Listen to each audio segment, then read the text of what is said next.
Bienvenue à tous et bienvenue dans notre série documentaire vivante où nous avions envie de vous partager ce journal comme le journal d'une oasis. C'est une série donc, documentaire qui suit notre chemin pour créer un lieu de vie autonome, sobre, profondément ancré, connecté au vivant. Et à travers cette série, on a envie de vous partager notre expérience, nos choix, nos doutes et toutes les questions que l'on va se poser pour concrétiser ce projet. Pour nous, c'est pas une destination, c'est plutôt un chemin, un processus. Et voilà. Donc moi, je suis Charlotte. Et moi, c'est Marc. Et nous avons créé ensemble la Terre des Sensi, depuis 5 ans, où nous avons réalisé une oasis de biodiversité où nous avons envie de mettre le vivant au cœur du projet. Et on veut se créer. En fait, on a une question aujourd'hui sur cette série, sur ce premier épisode, qui est pourquoi en fait on veut dupliquer notre oasis. Alors pour toi, est-ce que Marco, toi, tu as envie de me dire c'est quoi une oasis pour toi? C'est une bonne question. C'est quoi les critères qui définiraient un oasis? Alors, je pense connexion avec la nature, ce qu'on appelle biodiversité, autonomie. Qu'est-ce qu'il y aurait comme critères? Vie en symbiose avec la nature, créer de l'abondance sans nuire à la nature. Voilà, autonomie énergétique et en eau. Je sais pas, qu'est-ce que tu verrais d'autre? Oui, en fait, après, nous, on a déjà en fait cheminé depuis 5 ans, donc là, tous les aspects que Marc a présentés, c'est plutôt dans ce sens-là qu'on a envie de tendre, donc d'avoir une autonomie partielle en nourriture aussi. Donc on a une forme de robustesse et de résilience où on remet en question plein de systèmes, que ce soit l'hydroponie, la spiruline, le jardin mandala avec le maraîchage, la forêt-jardin. Donc on essaye en fait plusieurs types d'agriculture alternative pour pouvoir voir quel modèle fonctionne le mieux. La sobriété. L'argent. Non, la sobriété même dans le mode de vie. D'avoir des petites surfaces d'habitation, même dans la consommation, de ne pas manger de viande, dans le choix des matériaux, faire de la récupération de matériaux, faire de la low-tech, des technologies plus low-tech que high-tech,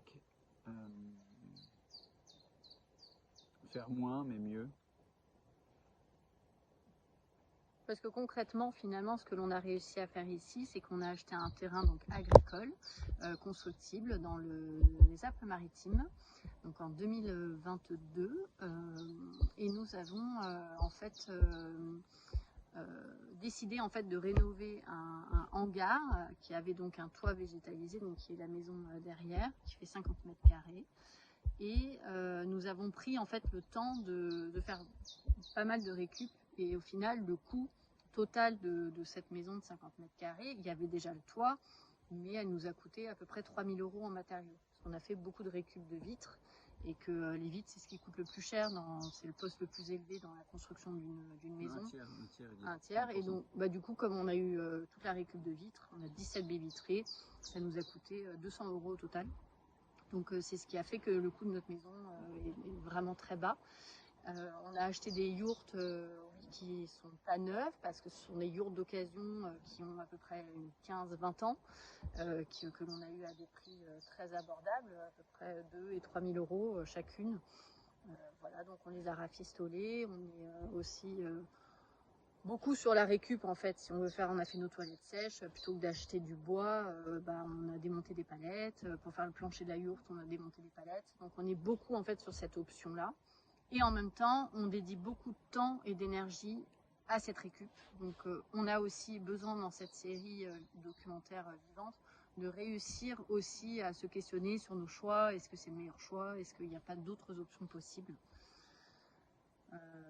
Voilà. Ouais, pour le plancher et les palettes par exemple, le temps de les acheminer, les démonter, versus achat en scierie ou magasin de bricolage. Le bois vachement augmenté, est-ce qu'une scierie mobile, location, enfin, c'est ce genre de questionnement. C'est quoi l'option qui cocherait pas mal de cases? Parce que du coup, oui, récup, mais des moments, rafistoler, du coup, ça prend plus de temps au final par rapport à un prix neuf. De moments, ça peut questionner les choses. Et par rapport à la maison, je voulais rajouter, oui, la partie qui était déjà sur place, c'est quand même une grosse partie gros œuvre avec des murs, terrassements, dimensionné en grosses poutres par rapport à un toit végétal parce que c'était censé pour apparemment de supporter des charges lourdes. Ça, si on avait dû le faire nous, moi j'aurais pas du tout fait ce dimensionnement-là parce que ça utilise beaucoup de bois et compliqué à mise en œuvre. Et du coup, il y aurait une structure plus légère et un toit végétal moins épais et du coup charge moindre. Un PDM, juste une couche de 2 cm de terre pour protéger le PDM et c'est parti pour 60 ans et un toit étanche et structure légère. Voilà. Bah après, en fait, ce qui se passe, c'est que nous, ici, on a un peu évité de la construction qui avait déjà été faite par le précédent propriétaire. Donc, en fait, on n'a pas eu trop de choix et puis on n'a pas d'accès à véhicules. Donc, on s'est adapté à nos contraintes qui étaient de très peu d'argent à investir parce qu'on a acheté le terrain 35 000 euros. Et donc, du coup, on n'avait plus trop de ressources financières pour pouvoir après faire notre maison. Donc, on a fait un choix qui était 100% récup et faire nous-mêmes. Donc pas payer quelqu'un pour le faire. On n'a pas d'accès véhicule, donc on ne peut pas ramener des bottes de paille pour faire une maison en paille. Donc on avait, en fait, toutes ces contraintes-là ont fait qu'on a dû, puis on a eu un troisième enfant aussi en cours. Donc tous ces éléments-là ont fait qu'on a dû faire des choix. Et aujourd'hui, en fait, dans la duplication, en fait, notre projet c'est de dupliquer notre oasis et d'enlever en fait tous les aspects qui seraient à améliorer ou les changer ou les enlever et de faire une version beaucoup plus aboutie et beaucoup plus pensée et réfléchie en travaillant avec plein de personnes qui sont experts dans leur domaine, que ce soit donc l'éco-construction, l'autonomie énergétique, l'autonomie en eau, l'autonomie partielle alimentaire, parce que autonomie totale, nous, c'est l'autarcie et on n'a pas envie d'être sur ce levier-là. Et donc nous, en fait, nous sommes les chefs d'orchestre de tout ce projet-là, cet écosystème vivant qui va en fait créer cette oasis dans le but de faire une version aboutie et plus complète et plus réfléchie de ce que l'on a pu expérimenter ici. Voilà. Donc pourquoi en fait on veut le dupliquer? Est-ce que toi, Marco, tu veux dire quelques mots sur pourquoi on dupliquerait cette oasis? Ton intention? En fait, en faisant ça ici, ça a permis de prendre conscience à quel point on peut faire les choses de manière... alors nous, on a poussé un peu le curseur un peu loin en termes de récup, de faire le moins cher, le plus si, etc. Donc peut-être on l'a poussé un peu trop loin. Pour ça, pour le nouveau projet, ça serait de le mettre peut-être un peu moins extrême, mais de garder ce principe-là, d'avoir de la qualité, que ce soit écolo, que ce soit efficace, et d'arriver à avoir un minimum de confort matériel, que ce soit l'habitation, à un prix qui défie quand même bien la concurrence, et avec un coût de fonctionnement pareil faible. Et du coup, le peu qu'on a expérimenté sur plein de domaines, sur vélo électrique, voiture électrique, station solaire, spiruline, hydroponie, jardin perma, etc., construction, autoconstruction même, ça réduit les budgets, que ce soit habitat, logement, nourriture, d'une manière drastique et qui permet d'avoir une liberté de temps et du coup pouvoir vraiment avoir plus de choix de vie en fait, de s'ouvrir. Ouais, ça augmente la liberté vraiment. Et plus dans un cadre de vie beaucoup plus sain et serein en fait, et même pour la santé.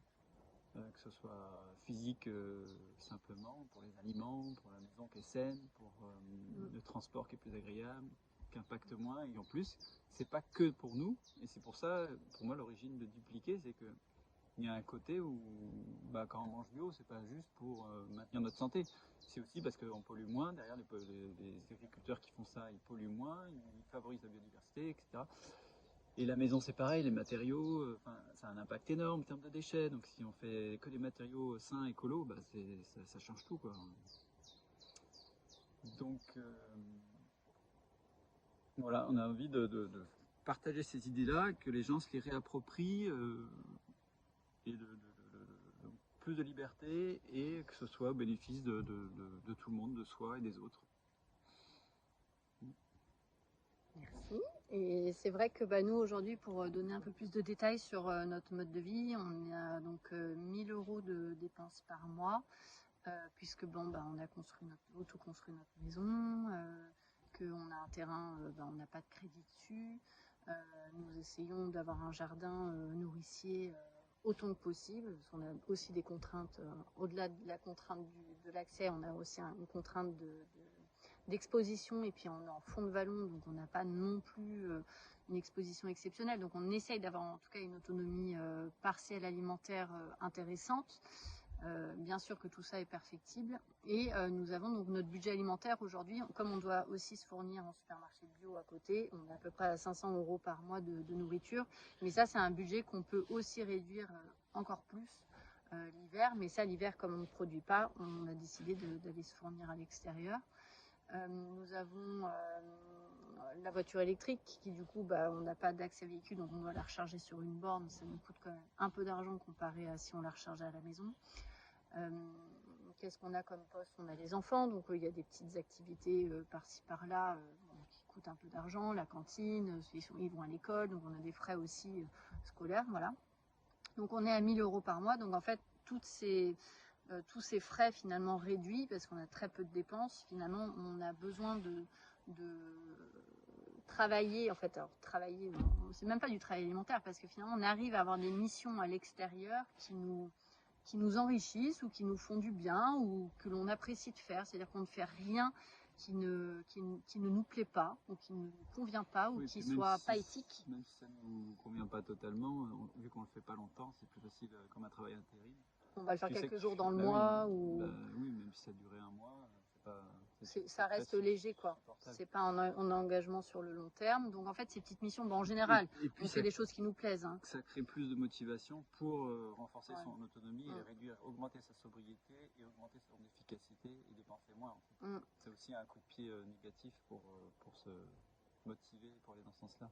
Mais comme on a très peu de dépenses par mois, finalement, on n'a pas cette corde au cou de dire tous les mois, vite, il faut qu'on aille chercher de l'argent, vite, il faut qu'on réussisse ça. En fait, on a une liberté de choisir quel type d'action on va faire le mois prochain. Par exemple, là, le mois prochain, on ne sait pas en fait de quoi demain sera fait, mais c'est pas grave parce qu'on a toujours en fait des astuces ou des plans B ou des personnes qui nous proposent des petits boulots qui restent toujours alignés à nos valeurs et à nos convictions. Ça, c'est sûr. On va jamais faire une action qui est contre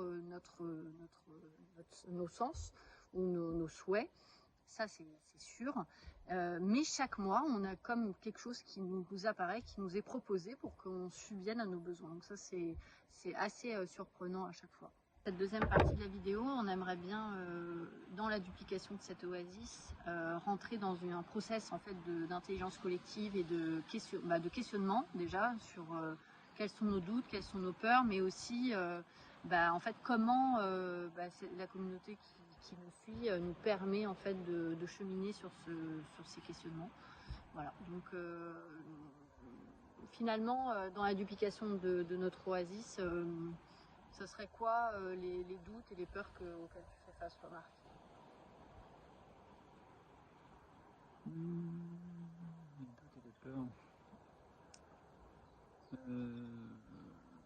Ce serait de se tromper dans les choix, je sais pas. Après, on en a moins parce qu'on a expérimenté des choses, on sait un peu les travers de telle et telle chose et on voit les choses qui fonctionnent bien.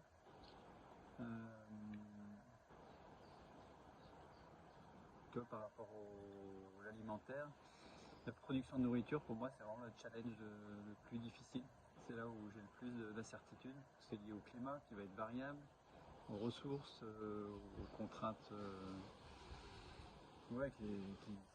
Ça bouge pas mal, mais que ça demande pas mal de compétences à ce niveau-là. Chaque année c'est différent, alors que tout ce qui est finalement un peu la maison, la station solaire, l'eau, etc. On construit pour longtemps, et là-dessus on fait des grosses économies. Et c'est ça qui nous apporte vraiment un confort de vie. Mais pour moi, la partie la plus compliquée, ce serait tout ce qui est production de nourriture. Parce que c'est lié au contexte extérieur variable. Ouais, ce serait plutôt là. C'est là où j'aurais le plus de doutes. Et toi? Moi, les doutes auxquels je fais face, c'est comme on veut dupliquer notre oasis, mais on veut construire une paillot, donc une maison en paille enduite, enfin terre enduite à la chaux, terre-paille. Ouais, terre-paille. Tout le monde n'est pas encore forcément prêt à passer le cap de l'habitat alternatif. Et pourtant, ça coche toutes les cases parce que entre le fait d'avoir une autonomie énergétique assez incroyable, parce que du coup, comme c'est une maison très bien isolée, du coup, il n'y a pas de frais de chauffage, enfin, quasi pas quoi, en fait, avec un mini poêle de masse dedans, avec une stère de bois par an, on peut réussir à se chauffer. C'est une maison minimaliste, ça veut dire que c'est pas une grande maison, donc en fait, chacun a son petit espace, mais entre 50 et 70 mètres carrés, on peut réussir à vivre avec une famille avec 2-3 enfants sans problème. Donc pour moi, c'est être beaucoup plus dehors que d'être enfermé dedans. Mais cette forme ronde, cette croyance sur la paille, sur le fait que les 3 petits cochons, la paille, elle n'a pas duré, ça c'est une croyance qui est quand même très ancrée. Et aujourd'hui, je ne sais pas à quel point les gens, entre guillemets, sont prêts à investir en fait dans ce genre d'habitat. Et en plus, quand on a une oasis, ça veut dire aussi être présent sur le lieu, ça veut dire prendre soin de la terre, agrader la terre, prendre soin du vivant. Être présent, ça ne veut pas dire aller rentrer le soir, se coucher, métro, boulot, dodo. En fait, avec ce type de vie, en fait, c'est pas compatible. Nous, on est sur notre lieu, on prend soin de nos poules, on prend soin de la spiruline, on prend soin de nos jardins, on prend le temps pour nous, on prend le temps de vivre. On n'est pas en train de se lever le matin à 7 h pour aller bosser et rentrer à 18 h le soir. Pour nous, c'est même pas compatible. Mais en fait, qui est prêt aujourd'hui en fait à vivre autrement et à faire le choix de ne plus avoir à rentrer je sais pas 3 ou 4 000 euros par mois. En fait, qui est prêt à accepter en fait d'arrêter ce mode de vie, d'arrêter de travailler et en fait plutôt vivre pour soi, pour ses enfants, pour la terre, et d'avoir finalement besoin de très peu de ressources pour pouvoir vivre tout simplement et reprendre sa souveraineté.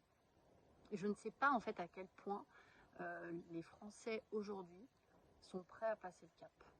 Et je me dis, mais quand je vois nous le gain de temps, le gain d'argent, rien que le gain de temps passé à choisir de quoi cette journée sera faite, mais c'est un luxe exceptionnel.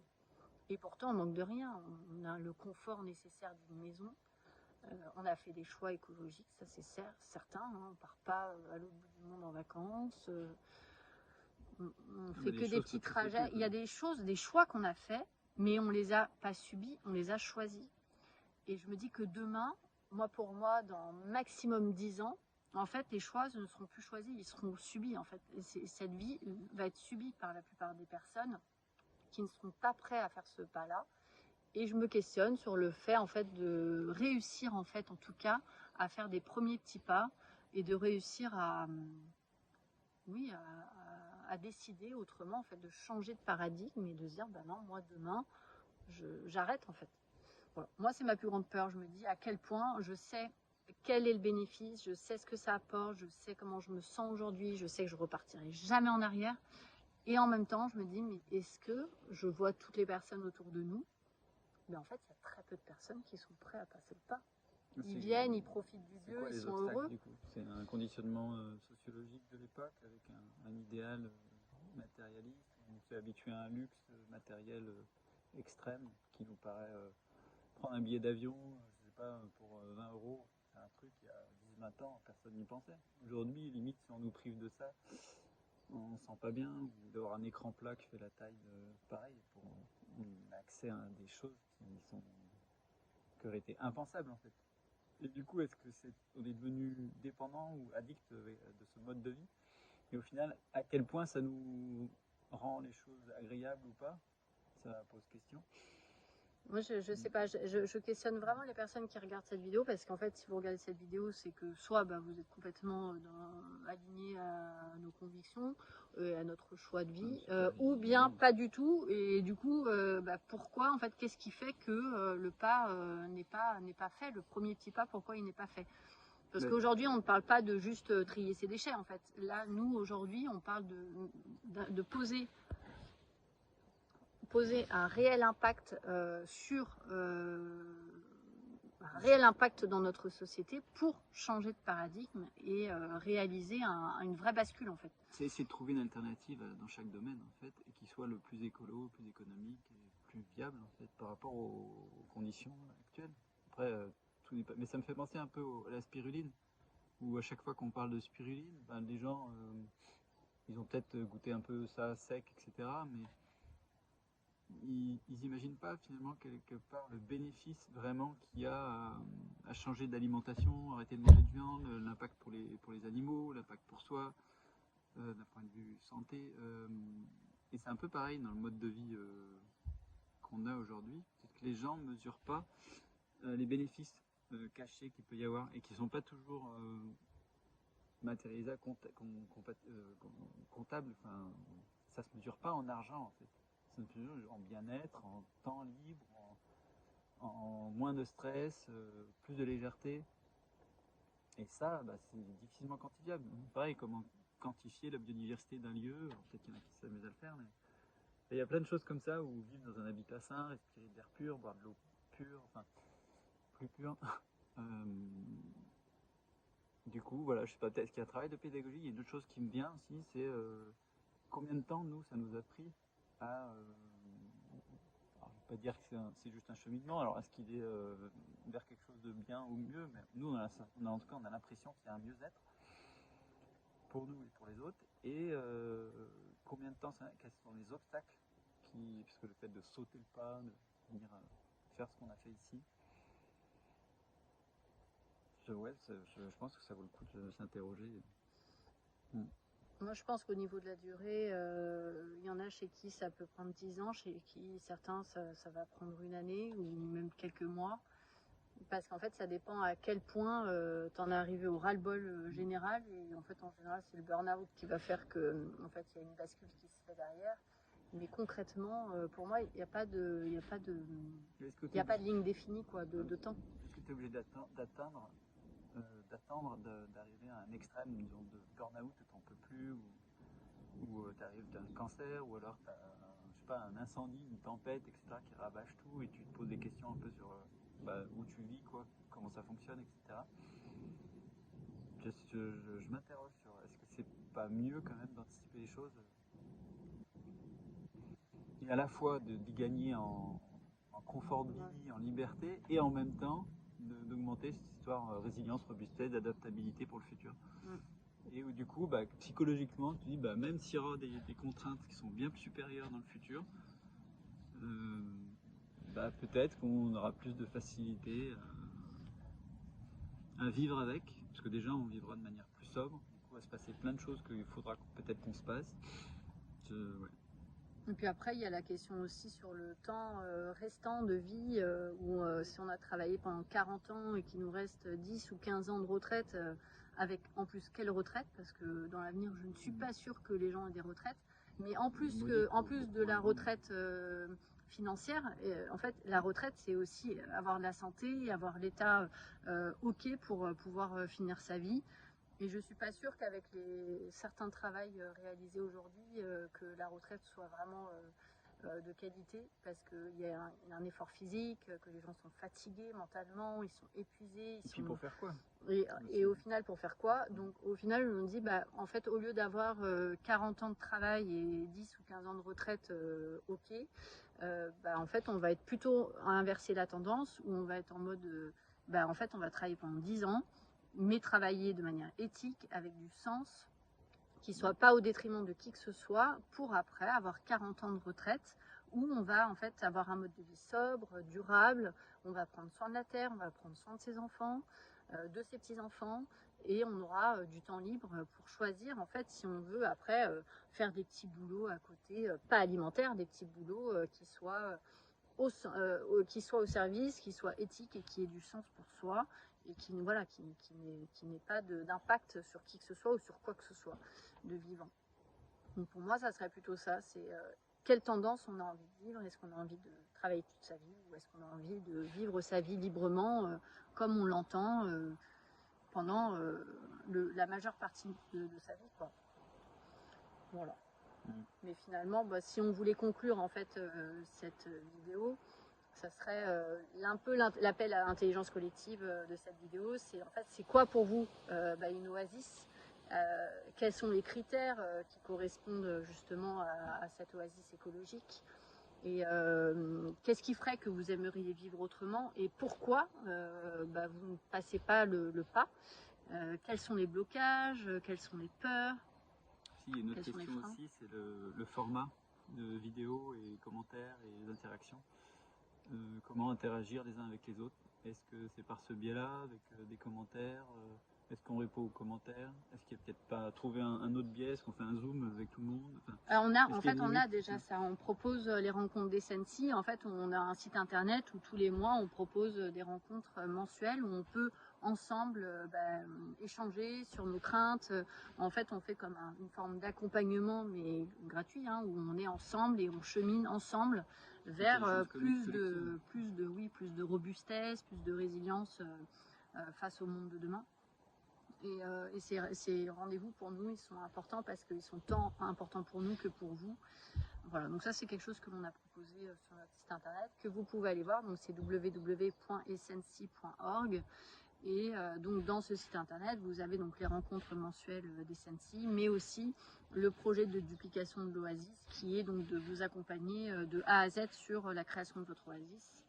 Ouais, tu vends ton truc quoi, à la fin de la vidéo. Non, mais l'idée c'est pas de vendre. Des formations marketing. Hein, non, c'est de réaliser en fait, de vous faire d'aller sur le site internet et d'avoir accès en fait à nos informations. C'est gratuit, puis à la fin c'est payant. Non, c'est la duplication qui est payante, c'est pas vrai. Non, l'accompagnement est payant, c'est normal. Non, mais... pourquoi nous aussi, on ne serait pas payé? Voilà, ça c'est aussi une croyance limitante. C'est pas parce qu'on est écolo qu'on va faire tout bénévolement tout le temps. Tu vas faire quoi des sous, puisque tu en as besoin de moins? On va avoir besoin de sous pour dupliquer le plus d'oasis possible et de réaliser des projets éthiques, durables.